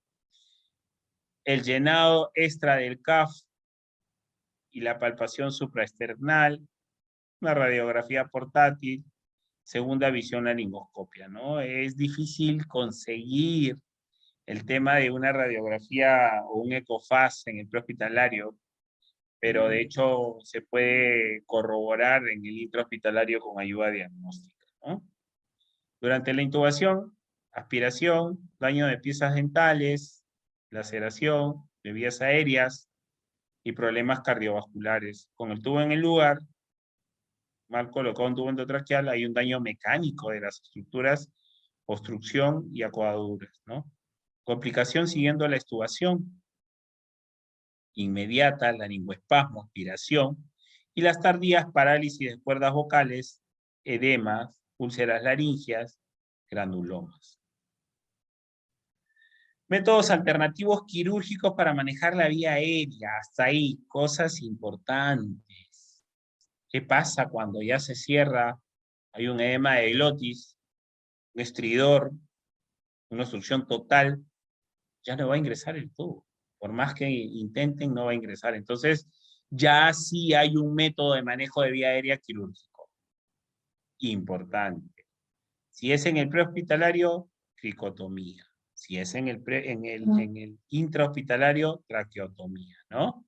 Entonces tenemos la punción cricotiroidea, cricoidectomía quirúrgica percutánea, y en el intrahospitalario, traqueotomía de dilatación percutánea, traqueotomía de urgencia, ¿no? La intubación retrógrada a través de punción cricotiroidea con una técnica de... ¿Qué es eso? De que hay que hacer una punción y mediante esa punción o esa apertura en la parte de la cricoides, introduzco el tubo, ¿no? Obviamente por debajo de la obstrucción. Es una punción cricotiroidea, cricoidectomía. Drogas usadas en la intubación de vía aérea difícil son opciones: lidocaína, atropina, midazolam, bercuronio, fentanilo, pero sobre todo hay que tener mucho cuidado con estas drogas, mucho más aún con el fentanilo, si el paciente es hipertenso, ¿no? Hay que, como siempre, ver la presión arterial para no causar, o hay que evitar en este caso la hipotensión. Nos vamos a los dispositivos supraglóticos, a los que no necesitan guías, a los que no necesitan laringoscopios, en este caso la máscara laringea. Es un dispositivo que muchos lo conocen, que se utiliza mucho en sala de operaciones. Son opciones en pacientes con intervenciones quirúrgicas de corto tiempo, ¿sí? Y que, como yo les decía, este tipo de dispositivos tiene las medidas, ojo, para cada paciente, ¿no? No exactas, pero por ejemplo hay uno que es entre 40 y 50 kilos, lo tiene acá. Hay otros que es de 50 a 70, de 70 a 90, de 90 a 110 y así. Y a su vez también te da la medición máxima del CAF de retención. Esto de acá va a funcionar como CAF de retención, ¿no? De hecho, estos dispositivos supraglóticos son bastante rápidos, no necesitas guía ni laringoscopio, tienen una línea hasta donde vas a introducir el tubo, hay que aspirar, aperturas e ingresas, ¿no? La parte negativa con estos dispositivos es que la secreción puede ingresar a vías aéreas bajas, ¿no? De hecho, es uno de los problemas, pero si yo pongo una balanza entre costo-beneficio, entre el control de la vía aérea, probablemente tengo más opción en el intrahospitalario con la aspiración de esa secreción, que hasta podría ser invasivo, un drenaje torácico, pero que no hay otra opción, porque si no lo intuba el paciente se moría, ¿no? Acá está la forma de inserción. Yo les decía que no necesitas una guía ni laringoscopio, solamente hay que perturar las vías aéreas e introducir el dispositivo, ¿no? E insuflar el CAF de retención. Algo importante con el CAF, tiene una medida máxima, ¿no? Esto se hace con volumen de aire, ¿sí? Ahora, en cuanto a la cantidad máxima que debes de insuflar el CAF de retención, quiere decir que te podría decir, por ejemplo, hasta 50 mililitros, ¿no? Por ejemplo, o hasta 30 mililitros. Quiere decir que nosotros no vamos a insuflar el CAF hasta los 30 mililitros, sino hasta donde exista retención. Porque recuerden que anatómicamente todos los pacientes no son iguales internamente. Como no son iguales, tienes que ver en qué momento o hasta dónde se introduce la máscara laringea. Bien. Acá vemos más o menos los tamaños parecidos a una cánula, o sea, como tamaño número 1, 1.5 para lactantes, 2 para lactantes, pero lo más importante es que estas medidas siempre están asociadas en el tubo, en la parte de acá, con la medida o el peso aproximado del paciente. Entonces eso va a servir de mucha ayuda. Esta es la zona donde se insufla el CAF de retención que va a ir en la parte inferior. La inserción es bastante sencilla, directa, y tiene un punto donde vas a dejar ahí la inserción de la máscara, ¿sí? Siempre, como yo les decía, asociado a su CAF de retención. Acá está la jeringa, esta es la zona de donde se insufla el CAF de retención. Es importante, chicos, con estos dispositivos entender de que no siempre se le va a dar el volumen indicado en el tubo. Acá en el tubo dice de cuánto a cuánto en peso de paciente y también dice la cantidad del volumen que se va a administrar a la hora de ingresar. Pero les decía que va a depender de cada paciente. Claro está que cuando yo ingrese, el CAF tiene que estar totalmente desinflado. Eso sí está claro. Obviamente hay que lubricar, ¿sí? Y hay que introducir. Primero aspiro todo el aire que queda dentro del CAF, está totalmente vacío, y ingreso directamente. No necesito el laringoscopio, aperturo, ingreso directamente, ya lo tenemos adentro, e insuflo el CAF de retención, acá está, y empiezo a ventilar a mi paciente sin problemas. Obviamente la entrada es del mismo tamaño que un tubo endotraqueal para poder ventilar con mi dispositivo BBI. Este dispositivo que ustedes pueden ver acá es un dispositivo que en algún momento se utilizaba mucho en el prehospitalario, era un combitubo, tiene doble lumen, pero así como tiene doble lumen, uno iba para vías aéreas, que es el de abajo, y el de arriba iba para vías aéreas, y este de abajo iba para vías digestivas. Tiene dos CAF de retención, ¿no? El tema es que estos tubos solamente se fabricaron para pacientes de 1,20 m hacia arriba. ¿Por qué? Porque por su gruesor, porque tiene dos lúmenes, lumen 1 y lumen 2, hacía de que este dispositivo sea demasiado grueso para personas más pequeñas, ¿no? Y entonces había muchas contraindicaciones también con el tema de la secreción. Aún se usa en muchos países en el prehospitalario, ¿no? Inclusive yo les cuento, yo cuando doy manejo de vía aérea avanzado, tengo este tipo de equipos para dar instrucción sin problemas y puedan darse cuenta. Entonces, el lumen 1, el que tiene orificios, esto va a ventilar las vías aéreas porque esto va hacia abajo. Y el lumen 2, que es este, va a ir para vías digestivas, estómago, ¿no?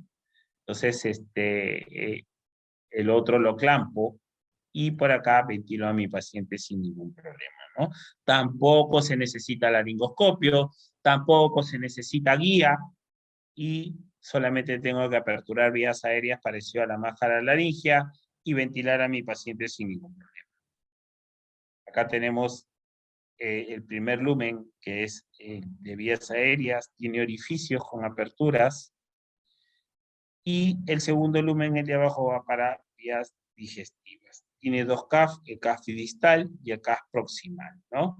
Generalmente el CAF distal, porque los dos tienen los CAF distintos, ¿sí? El CAF distal es el blanco, se insufla más o menos con un promedio entre 12 a 15 cc de volumen de aire, ¿no? Sin embargo, el segundo CAF, que es este más grueso, que es de látex, se insufla con un volumen entre 80 a 100 cc, ¿no?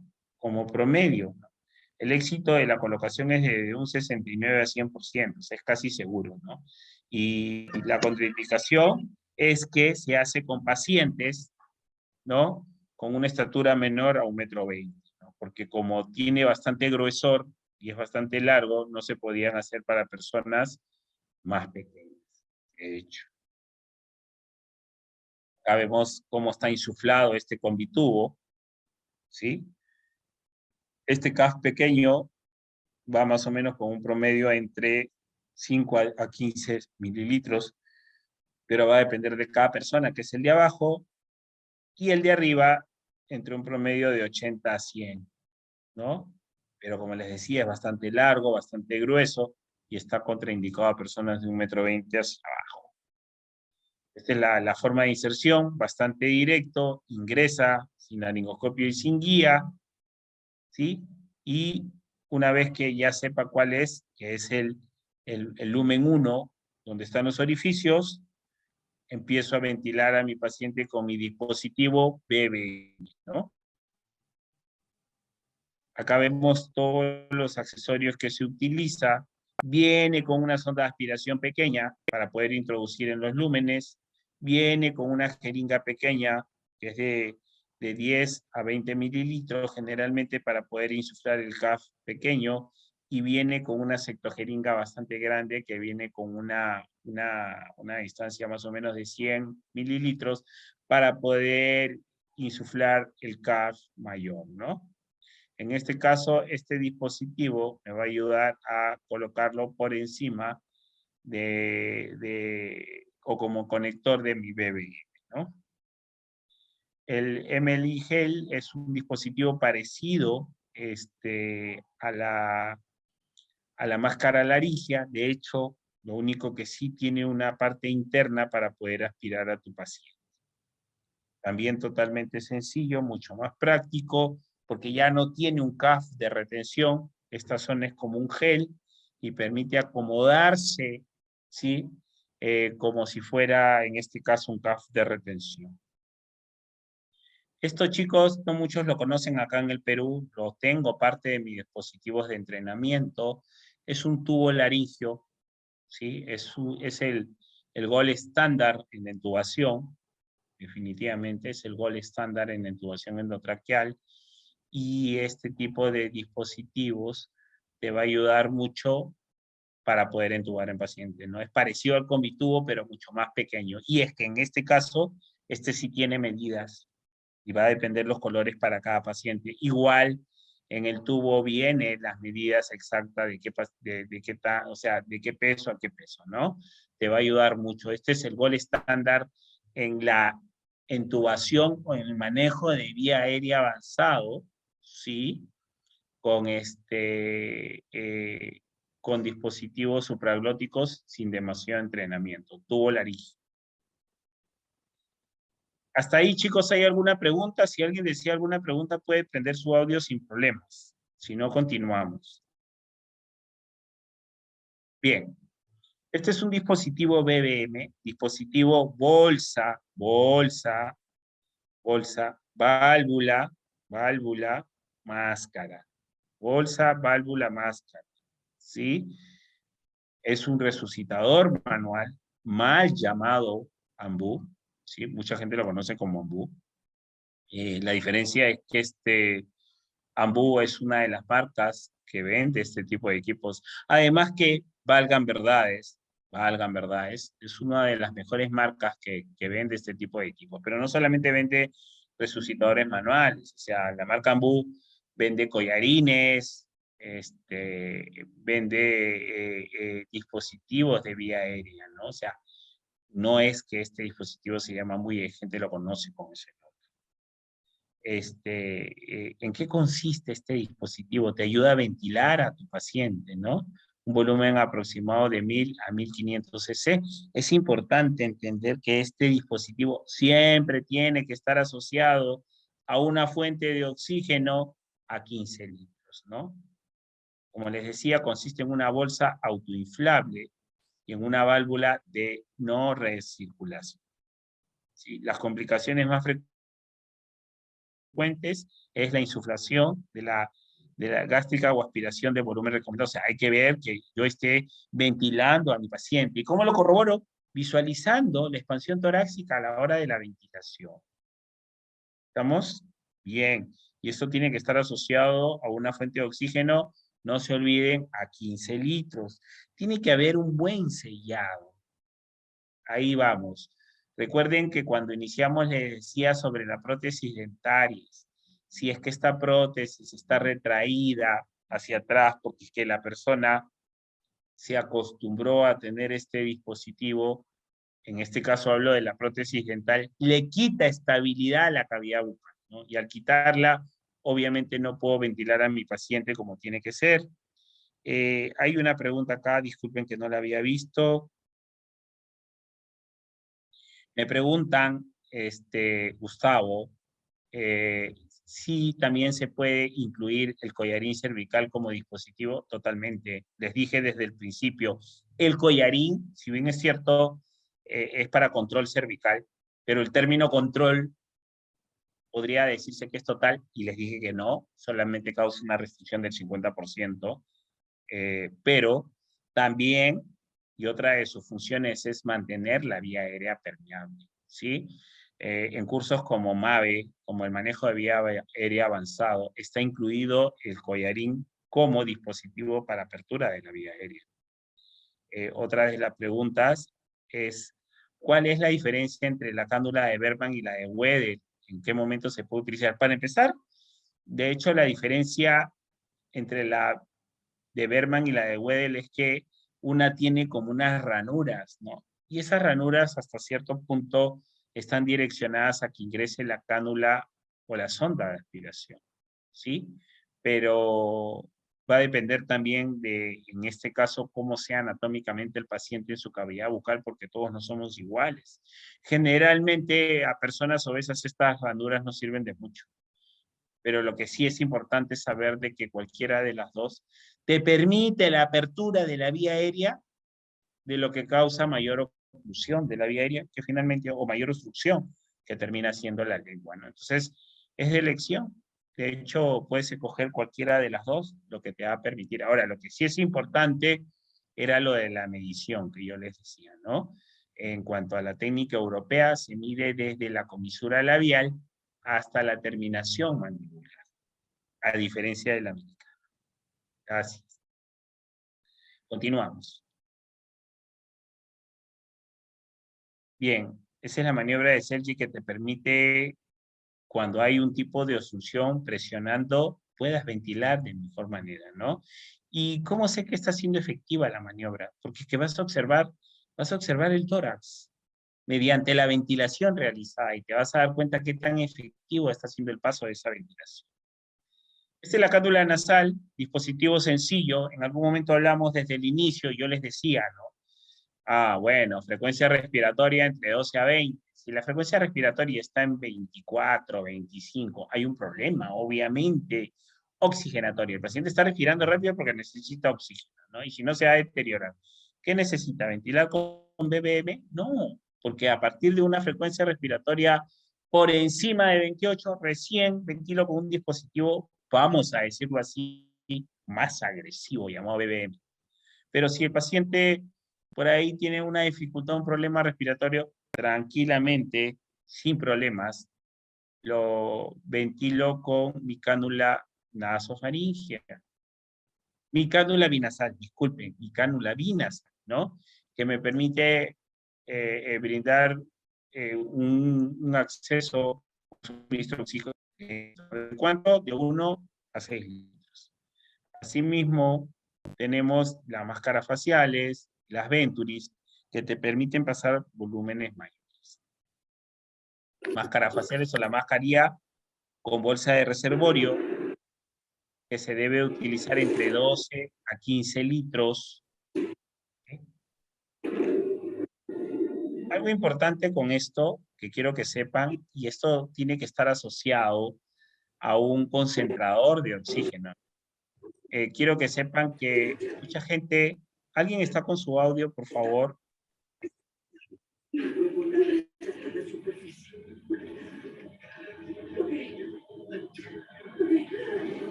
Pascual Velázquez, ¿puedes pagar tu audio, por favor? Pascual. Sí, Doc. Gracias, discúlpame, Pascual. Bien, continuamos, chicos. Es importante, y esto es un ejemplo claro con el tema de los concentradores con el contexto COVID, chicos, porque todo el mundo dice que con el contexto COVID,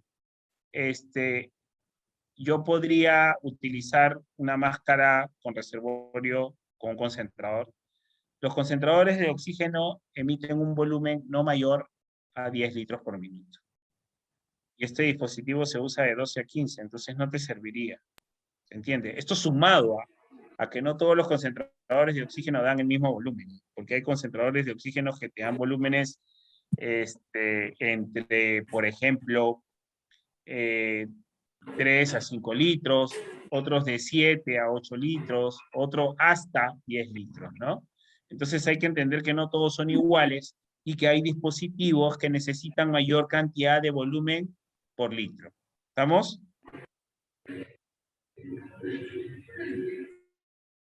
Bien,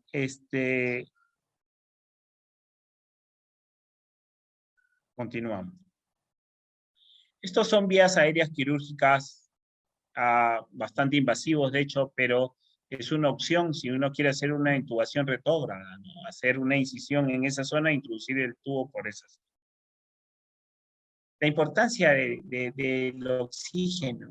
Es importante entender de que todos los dispositivos van a estar asociados a un balón de oxígeno, porque si no, no te van a permitir pasar esa cantidad o ese volumen, ese suministro de oxígeno, ¿no? Hay que ver que sea operativo, hay que saber que estos tipos de dispositivos pasan por pruebas hidrostáticas, porque si no, no van a ser operativos. Hay que saber, chicos, importante, existen los balones grandes de 6 metros cúbicos, de 8 metros cúbicos, de 10 metros cúbicos, y los balones portátiles. Los balones portátiles solamente sirven para traslados cortos, que no quieren decir traslados completos en ambulancia. Ejemplo, si yo estoy con un paciente en el prehospitalario y el paciente está, digámoslo así, en la pista, yo bajo mi balón y desde ahí estoy ventilando a mi paciente hasta llegar a la ambulancia. Cuando llegue a la ambulancia, yo lo paso a mi balón que está en la ambulancia. Realizo el traslado. Cuando llego al centro hospitalario, vuelvo a cambiar a mi balón portátil para ingresarlo a la emergencia. Mucha gente lo deja ahí y lo que termina haciendo es simplemente bajar y no bajan con el paciente de oxígeno. Entonces hay que considerar que este balón siempre tiene que tener, o siempre tiene que el paciente estar oxigenado en todo momento. Ahora, algo importante con el humidificador, ¿no? Este es un humidificador. Todos los dispositivos necesitan oxígeno húmedo. Todos. Cánula binasal, máscara con bolsa de reservorio, BBM, Venturi. Bien, ahora la pregunta del millón, ¿con qué se llena este humidificador? Con agua destilada. Y digo esto porque probablemente algunos colegas que estén en clase me van a decir, colega, pero todo el mundo sabe eso. No todos. Y es importante que lo sepan porque mucha gente lo hace con cloruro de sodio al 0,9%. Y eso no es cierto, porque termina siendo agua con sal y a la hora de oxigenar al paciente lo que termina pasando es que irrita las mucosas de la cavidad, no solamente bucal, sino de las fosas nasales. Entonces tiene que ser con agua destilada. Bien, la pregunta es, ¿este tipo de oxígenos portátiles necesitan humidificador en el prehospitalario? La verdad no, porque los volúmenes que se pasan pueden ser mayores y son cortos, recuerden. Pero entonces, ¿por qué si hay balones portátiles que tienen humidificador? Porque es que estos balones son para personas que necesitan de oxígeno constante por algún tipo de patología, ¿no? Entonces, obviamente están con su cánula binasal constantes, necesitan un volumen menor, que podría ser 0,5, 1, 2 litros por minuto, y generalmente, como es constante, cuando salen a la calle, cuando van a sus consultas, sí necesitan su oxígeno húmedo, ¿no? Tranquilamente estas personas que siempre dependen de oxígeno, tienen un balón grande en su casa para poder trasgasar de un balón grande a un balón pequeño. Tenemos los manómetros de alto flujo y de bajo flujo. Hay que conocer la operatividad. Ahora, no siempre hay que guiarnos de este tipo de manómetros. ¿Cómo sabemos eso? Por ejemplo, cuando nebulizamos a un paciente, podríamos decir que necesitábamos un volumen de 6 a 8 litros, pero es que a veces este manómetro no está operativo al 100%. Lo que yo tengo que saber es que tengo que verificarlo con la cantidad de vapor que sale mediante la nebulización para ver si está saliendo con la fuerza real. Otra de las cosas importantes es que si el oxígeno ya está en 500, ya está en rojo, y aún siga saliendo oxígeno, ya me voy preparando yo para cambiar el manómetro. No el manómetro, sino para cambiar el balón de oxígeno. Ojo, porque es muy probable que ya se esté gastando el balón, pierde su fuerza, pierde su función. Entonces ya me estoy preparando para eso.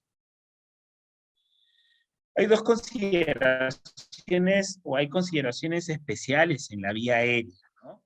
Uno, paciente pediátrico, definitivamente hay una obstrucción por posición de la vía aérea. Entonces, ¿yo qué diría en un paciente pediátrico? ¿Qué debería hacer o cuál debería ser la posición, ¿no? ¿Qué tiene más grande un paciente pediátrico? ¿La cabeza o la cavidad torácica? La cabeza. Entonces podría considerar una manta entre la zona interescapular para poder mantener permeable la vía aérea. A diferencia de un paciente adulto mayor, que definitivamente va a tener más grande la circunferencia torácica a diferencia de la cabeza, y entonces podríamos considerar en este tipo de pacientes una manta por debajo de la cabeza para permeabilizar la vía aérea. Por sobre todo, chicos, no me puedo desesperar, no me puedo alterar si veo que hay algo que no me funciona. Tengo que evaluar y tengo que reevaluar, direccionar la posición, mejorar la aspiración en mi paciente y ver cuál es el problema. Pero por sobre todo, la base es oxigenar a mi paciente por encima del 95% y a su vez observar, claro está, que esa monitorización vaya a la par con lo que yo evidencio con mi paciente, ¿sí? No se olviden que el collarín cervical, ¿sí? Solamente te da una restricción del 50%, ¿sí? Te da una restricción del 50%, y que es importante nunca soltar las vías aéreas hasta que esté con el inmovilizador de cuello y cabeza, mal conocido como ladrillo. Su nombre técnico es el tetracameral, ¿no? Bien, chicos. ¿Alguna pregunta para dar por terminada la capacitación? Pueden ver su audio sin problemas.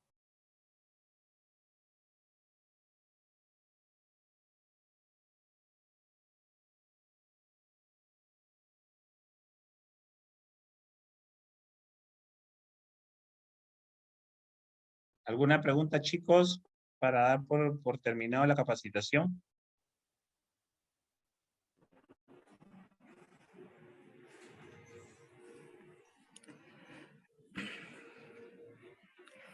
Doctor, muy buenas noches. Y buenas noches. Bueno, con las disculpas del caso sobre el audio, yo quisiera sobre todo primero felicitar porque este curso es muy importante en los tratamientos, sobre todo de urgencias hospitalarias. Hay una parte que no he podido acicalar bien en cuanto a la válvula de Cudens. Usted nos dice que, por ejemplo, la diapositiva dice que efectivamente no está contraindicado en pacientes con problemas de fracturas craneales, pero un enfermero especializado que tenga experiencia podría colocarlo, ¿no? Eso quisiera que, por favor, un poquito nos pueda retroalimentar. Gracias. Sí, hablamos directamente de la cánula nasofaringia, ¿sí? Que está Sí. contraindicado. El tema con la cánula orofaringia, vamos a regresar a la imagen para tenerlo más claro.